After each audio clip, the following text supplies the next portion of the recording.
Miaka yangu imeenda. Sasa kitambo nimfuge mtoto mpaka amalize. Nitapata wapi? Alifanya nini mtoto wangu? Hata uawe kiasi hicho. How does Albert Ojwang's father move from demanding justice for his son to thanking the same government that took part in the whole murder as he had claimed before in less than a week, just after receiving 2 million from the president? Can we say money is the healer of every wound? Was 2 million from the president condolence or silence allowance? Andamana nami hadi tamati. Shukuru Rais kwa kuchukua kijana wangu Albert Omondi kama kijana wake na kuhisi kuona kitu, sababu wengi wameaga dunia jana, hata juzi, hata wiki jana, lakini alichagua kuchukua mzigo huo kama wake ili akaweze kusema pole kupitia kwa simu yangu. Mimi namshukuru kwa ajili ya hiyo.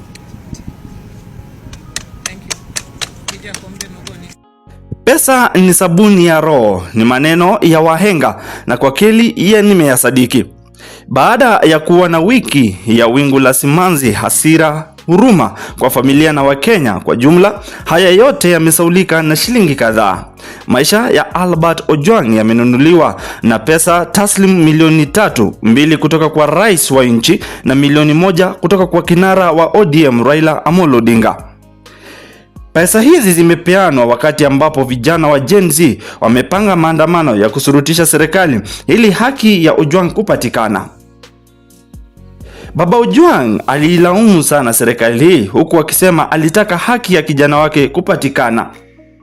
Ila sasa jinsi ambavyo ameweza kuisifu serikali hii imeonyesha wazi kwamba pesa ndio ilikuwa haki aliyoitaka.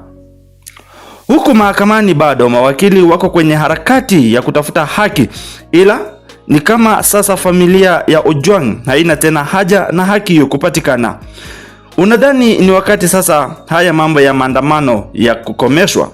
Je, ni wakati watu waanze kushughulika na maisha yao? Sababu wengi wameaga dunia jana, hata juzi, hata wiki jana, lakini alichagua kuchukua mzigo huo kama wake ili akaweze kusema pole kupitia kwa simu yangu. Mimi namshukuru kwa ajili ya hiyo. And why could Albert Ojwang's father give this kind of statement amid the anticipated protest in the country?